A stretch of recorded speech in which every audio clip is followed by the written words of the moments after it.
Hi guys, it's me, Mikais Ganap, 23 years old, 5 years CKD patient. Tara, samahan niyo pala ako ngayong araw sa bahay. Araw pala ng linggo, bukas araw na naman ng Lunes. Maaga pa nga lang ay bumangon na ako dito. Medyo early pala akong bumangon dito dahil may lakad pala yung nanay ko. Magluluto na rin daw siya ng umagahan. Dahil nga pupunta pala siya sa bahay ng auntie ko, dun sa may giwan.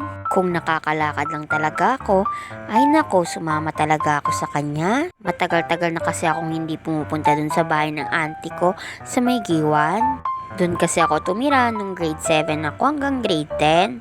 Dun kasi ako nag-aaral sa may City High. At doon ko rin natutunan yung mga pagkain ng mga noodles. Yung parang inaaraw-araw ko na kinakain. Yun lang kasi talaga yung affordable para sa akin.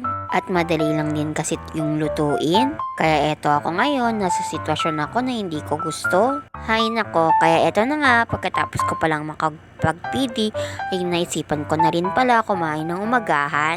Pritong karne pala yung niluto ng nanay ko dito. May niluto din naman siyang gulay, yung prioles. Kaso ayaw ko munang kumain ng gulay sa ngayon.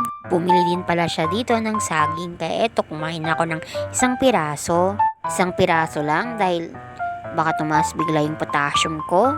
Bandang alas 12 naman ng tanghali at usual, nagpidi pala ako dito. Dahil nga wala pala dito yung nanay ko at ako lang mag-isa.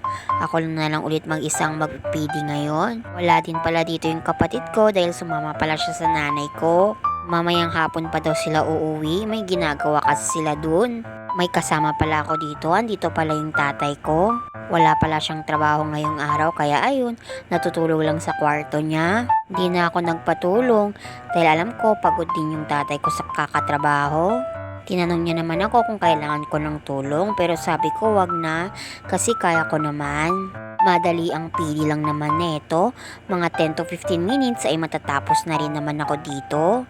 Ganun lang talaga kadali kapag mag-PD exchange. Hindi naman ito umaabot sa isang oras o higit pa. Ginagawa lang pala dito ay kailangan mo lang mag-drain tapos mag-i-in ka na ng bagong solution. Kaya gaya nitong ginagawa ko, nag-i-in na ako ng bagong solution. After ko palang makapag-PD dito ay kumain na ako ng hatanghalian. As usual, kung ano yung umagahan ko kanina, ganito rin yung tanghalian ko. Huwag na tayo mamili ng iba, meron pa naman akong ulam. At nakapag-PD na rin pala ako dito, third exchange ko na pala to ngayon. Kundi ko talaga namamalayan yung oras, sobrang dali lang talaga. Dumating din pala kanina yung nanay ko, eto pala yung pasalubong niya sa akin. Ni-request ko na naman na gusto ko ng inasal. Kaya eto, your wish is your command. Mapapasarap na naman yung kain ko ngayong gabi. Mapapa-extra rice na naman tayo. Sobrang sarap kasi talaga ng manok ng Mang Inasal.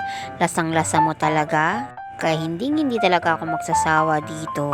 Nung sumapit pala ng alas 10 ng gabi, nagpidi na ulit ako. Kaya hanggang dito na lang. Salamat!